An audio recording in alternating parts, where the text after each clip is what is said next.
जय श्री राम मित्रों, नमस्कार, राम राम। मैं रमेश पारिक आज आपके बीच में फिर से लेके आया हूँ रामायण की ये रोमांचक कथा।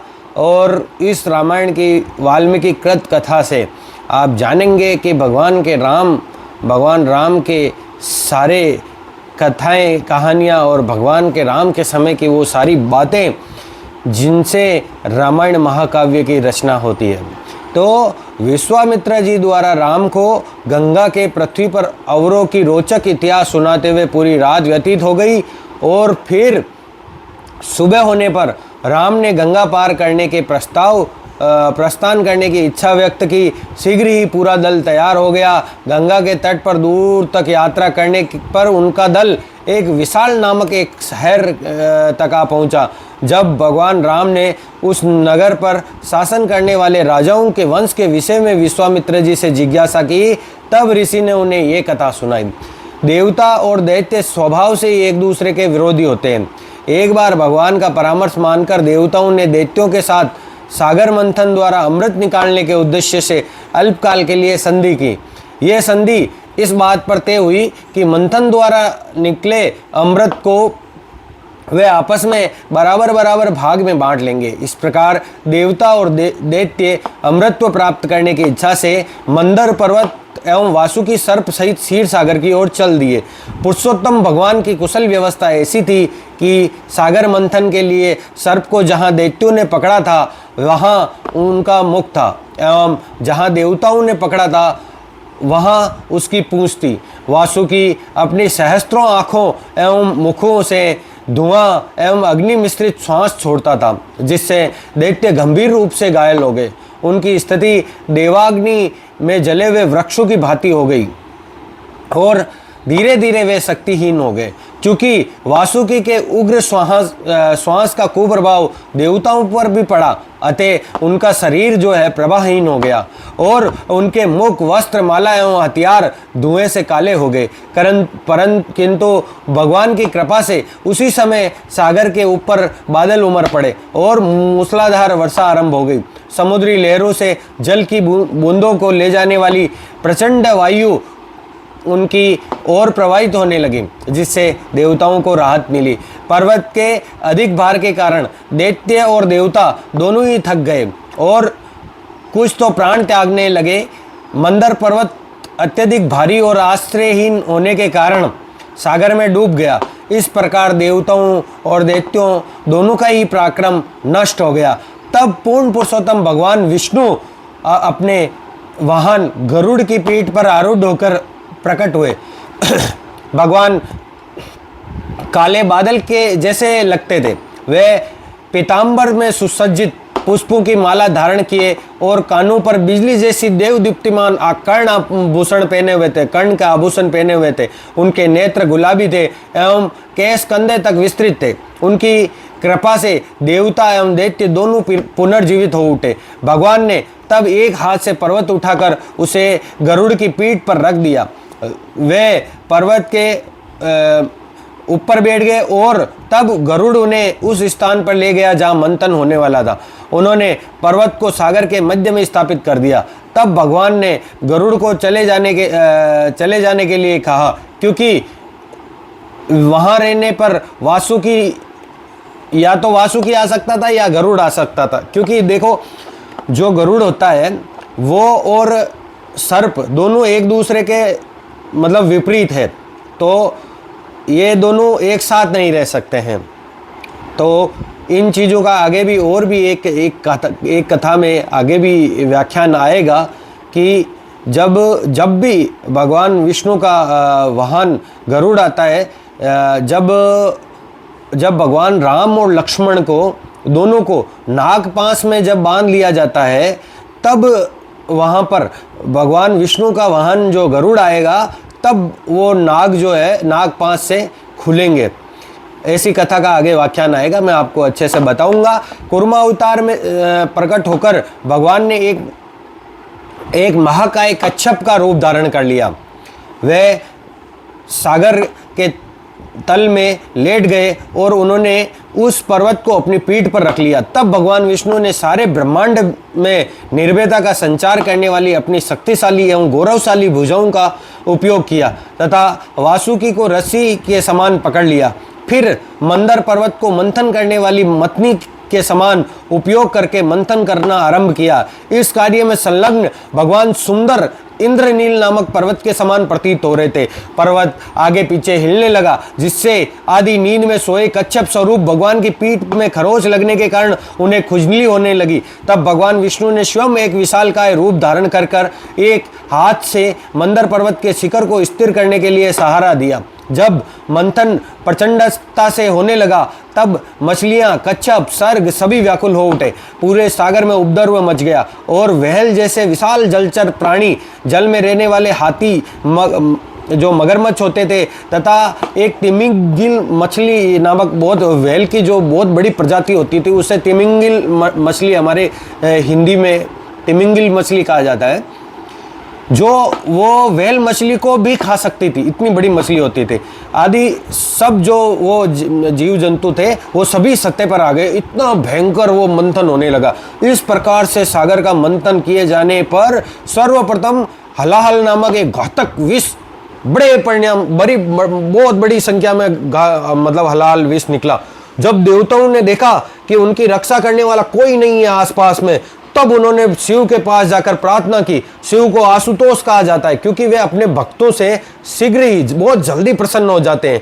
मंथन के फलस्वरूप उत्पन्न पूरा विष जो है पीने के लिए वे सहमत हो गए और महादेव जी की पत्नी दुर्गा देवी अपने पति के इस निर्णय से तनिक भी विचलित नहीं हुई, क्योंकि उन्हें शिव की शक्ति ज्ञात थी। वे उनके निर्णय से प्रसन्न थी और इस सावन के मास में ये पवित्र कथा सुनकर हम भी यही महादेव जी से प्रार्थना करेंगे कि हमारे जीवन में आने वाले सारे विष को भगवान महादेव जी खुद ले ले और हमारे जीवन में विष रूपी सभी संकटों से हमें निवारण दे।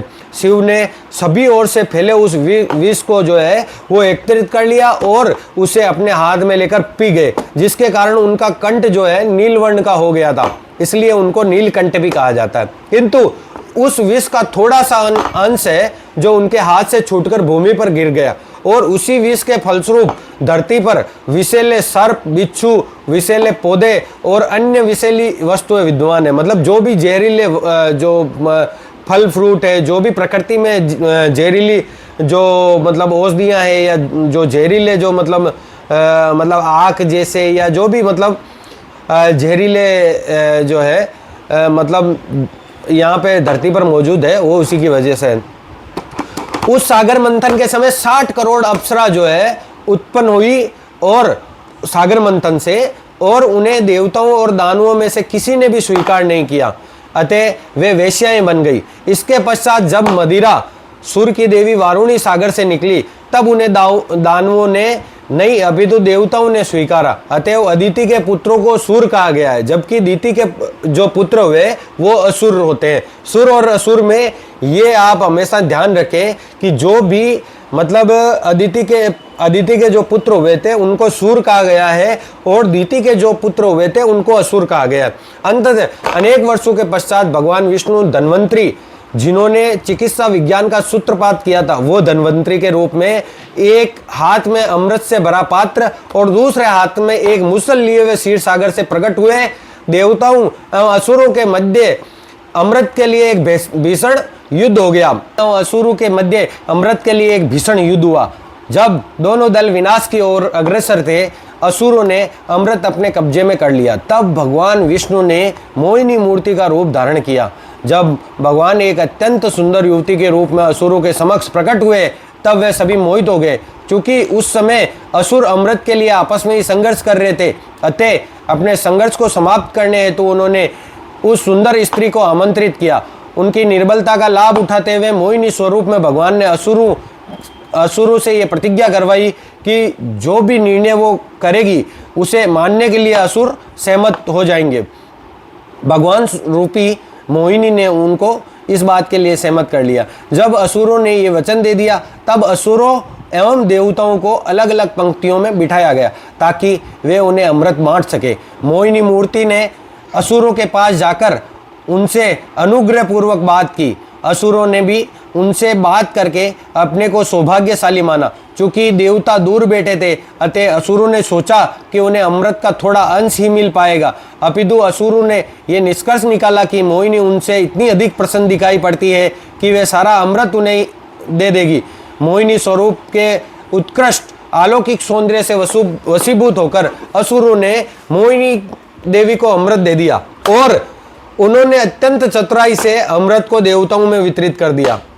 जब असुर मोहिनी मूर्ति की चतुराई एवं मधुर शब्दों के वश में इस प्रकार आ गए कि देवताओं को पहले अमृत बांटे जाने पर भी मोहिनी के मधुर शब्दों द्वारा ही संतुष्ट होकर बैठे रहे। भगवान ने असुरों से कहा, देवता अधिक कर्पण है, मतलब अत्यधिक कमजोर है एवं अमृत पाने के लिए अधीर हो उठे, अतः उनको पहले देने दो। ऐसी बात जब भगवान ने उनको बताई तब वो बैठे रहे और बिल्कुल भी वो हिले नहीं। क्योंकि तब मतलब उनको मतलब भगवान ने समझा दिया कि अब तुम सब जो है उन जैसे नहीं हो, तुम तो बहुत धैर्यवान हो। ऐसे उनको मतलब चढ़ा के और उनको समझा दिया, तब वो ऐसे ही बैठे रहे। और वो भगवान उनको बोले कि तुम धैर्य धारण करो, तुम सभी वीर हो, अतः मुझसे प्रसन्न हो, अतः जब तक देवता अमृत पान न कर ले तब तक उसकी प्रतीक्षा करना ही तुम्हारे लिए श्रेयस्कर है। यानी भगवान ने उनको माया के जाल में फंसा लिया और वह ठहरे तो दैत्य ठहरे तो वो तो फंस गए। भगवान केवल देवताओं को ही अमृत देना चाहते थे, क्योंकि उन्हें ज्ञात था कि असुर अमृत पान के योग्य नहीं है। जब असुरों ने देखा कि मोहिनी मूर्ति छल कर रही है तब भी वे मौन रहे। तथापि राहु नाम का एक असुर देवताओं का वेश धारण करके उनकी पंक्ति में सूर्य एवं चंद्र के निकट जाके बैठा। जब भगवान को राहु के छल का पता चला तब उन्होंने तुरंत उसका सिर काट दिया, किंतु राहु जो है पहले ही अमृत का स्वाद ले चुका था, अतः सिर काटे जाने के बाद भी वे जीवित था। जब देवताओं ने अमृत पान कर लिया तब भगवान अपना मूल स्वरूप धारण करके शीघ्र ही अपने धाम को लौट गए। असुरों ने देवताओं पर आक्रमण किया और एक भीषण युद्ध के उपरांत इंद्र तीनों लोकों का निर्विरोध शासक बन गया। अपने पुत्रों की पराजय देख दिति अत्यंत संतुष्ट हुई और इंद्र से प्रतिशोध लेने हेतु ऐसे पुत्र की प्राप्ति के उद्देश्य से तपस्या करने लगी जो इंद्र का वध करने में सक्षम हो। इंद्र ने ये जानकर कि दिति उसके विनाश के लिए 1,000 वर्ष मतलब 1000 सालों से तपस्या कर रही है, दास बनकर ध्यान पूर्वक तथा लगन से उनकी सेवा करने लगे। जब उसके संकल्प में केवल 10 वर्ष शेष थे तब इंद्र से प्रसन्न होकर दिति ने उसे आश्वस्त किया कि उसके पुत्र के पैदा होने पर वे उसे शांत कर देगी और इंद्र निर्भय होकर तीनों लोगों का शासन करेगा। तथापि फिर भी इंद्र जो है वो सचेत रहे, क्योंकि देवताओं को पता होता था कि आगे आगे किस प्रकार की घटनाएं घट सकती है। कुछ समय पश्चात दिति बहुत थक गई और असावधानी पूर्वक पैर के स्थान पर अपना सिर रख के लेट गई और ध्यान न देने के कारण अपने बालों को दूषित कर लिया।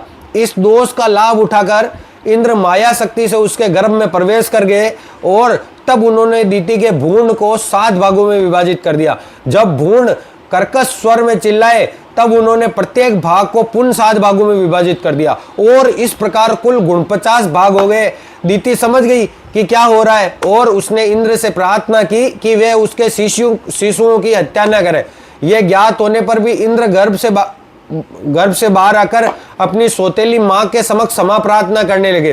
तब दिति ने उनसे निवेदन किया कि उनके 49 शिशु जो है वो मरुत देवता बन जाए। इंद्र सहमत हो गए और उनकी एवं दिति की संधि हो गई, दोनों मान गए आपस में और इस प्रकार दिति के शिशु मरुत नामक 49 देवगण के रूप से जाने लगे।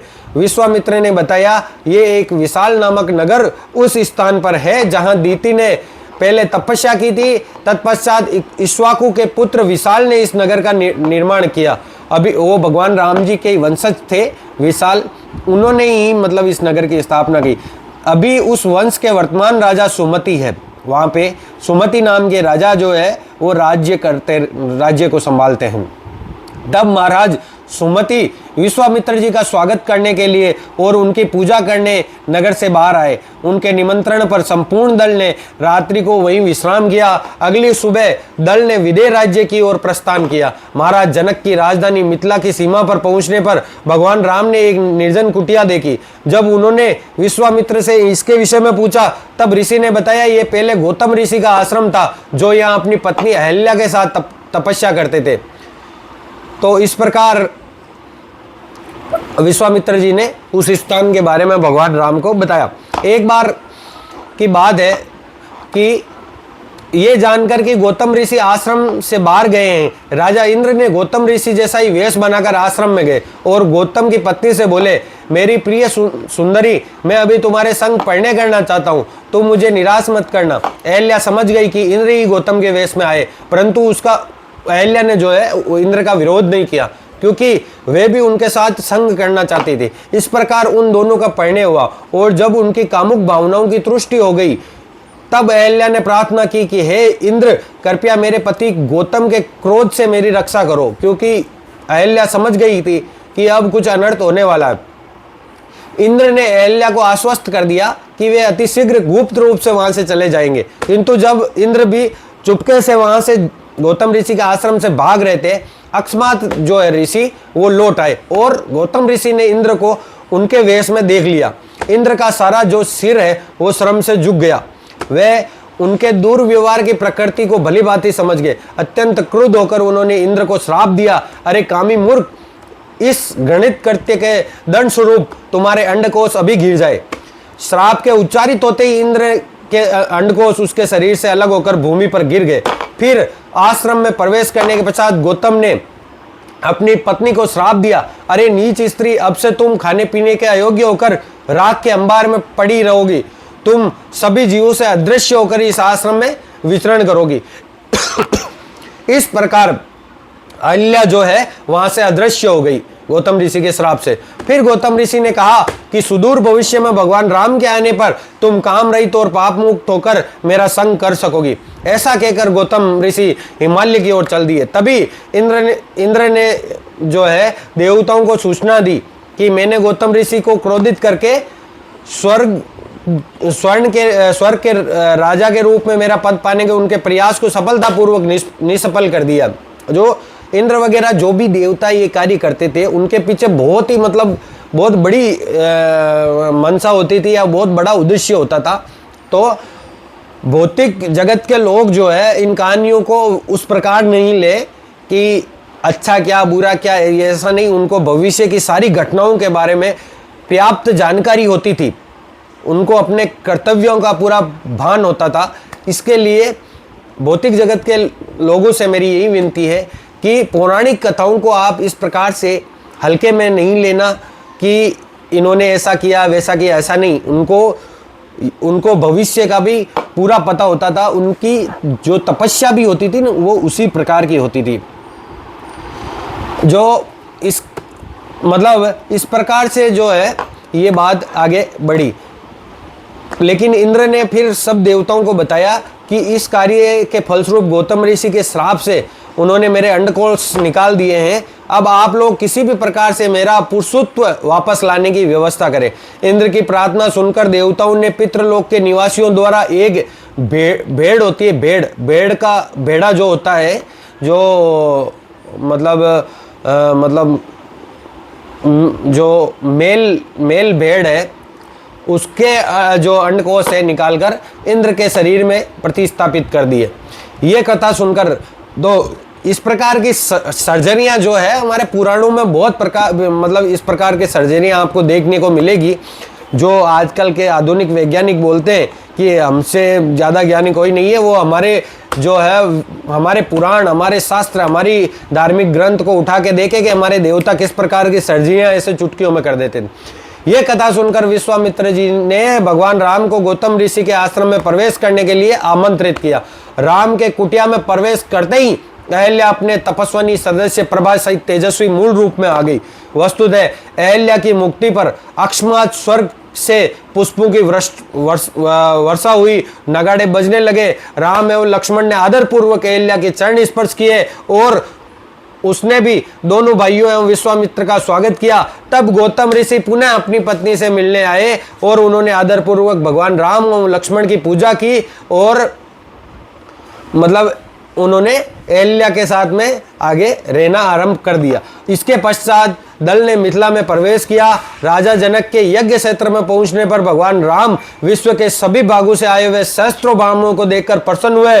विश्वामित्र के आगमन की सूचना पाकर महाराज जनक शीघ्रता पूर्वक उनका अभिवादन करने लगे और उन्हें संबोधित करते हुए उन्होंने कहा, हे संतों में श्रेष्ठ, इस यज्ञ के पूर्ण होने में 12 दिन लगेंगे, जिसमें देवतागण उनको अर्पित किए गए अंशों को ग्रहण करने स्वयं उपस्थित होंगे। महोदय, कृपया हमें बताएं कि आपके साथ ये दो उत्कृष्ट व्यक्तित्व वाले पुरुष जो भगवान राम और लक्ष्मण उनके विश्वामित्र जी के साथ थे, ये कौन है? इनके बारे, ये जो मनुष्य के रूप में मुझे देवता ही प्रतीत होते हैं, तो इनके बारे में मुझे जानकारी दे। तो विश्वामित्र जी ने उनको बताया राजा जनक को कि ये जो युवक है वे राम और लक्ष्मण है और राजा दशरथ के पुत्र हैं। अवध के राजा जो है कौशल नरेश राजा दशरथ के पुत्र हैं और उन महान धनुष का परीक्षण करने आए हैं जिनकी आप आराधना करते हैं। मैं इन्हें अयोध्या से अपने आश्रम और उन राक्षसों का संहार करने के लिए लेके आया हूँ जो मेरे यज्ञ में विघ्न उत्पन्न कर रहे थे। मार्ग में उन्होंने राक्षसनी ताटक का वध किया, मारीच को भी 100 योजन दूर सागर में फेंक दिया तथा सुबाहु का वध किया। मिथिला पहुंचने से पहले राम ने अहल्या को उसके पति के श्राप से भी मुक्ति प्रदान की और गौतम ऋषि की सेवा भी स्वीकार करी। तत्पश्चात जब सभी ने आसन ग्रहण किया, तब सतानंद जी ने, जो गौतम ऋषि के ज्येष्ठ पुत्र तथा महाराज जनक के पुरोहित थे, विश्वामित्र से विस्तार पूर्वक ये कथा सुनने का आग्रह किया, जिसमें उसकी माता द्वारा भगवान राम को देखते ही उसका मूल रूप पुनः प्राप्त करने का वर्णन है। ऋषि ने प्रसन्नता पूर्वक पूरी घटना सुनाई। तत्पश्चात सतानंद ने विश्वामित्र के गौरवपूर्ण अतीत का वर्णन किया।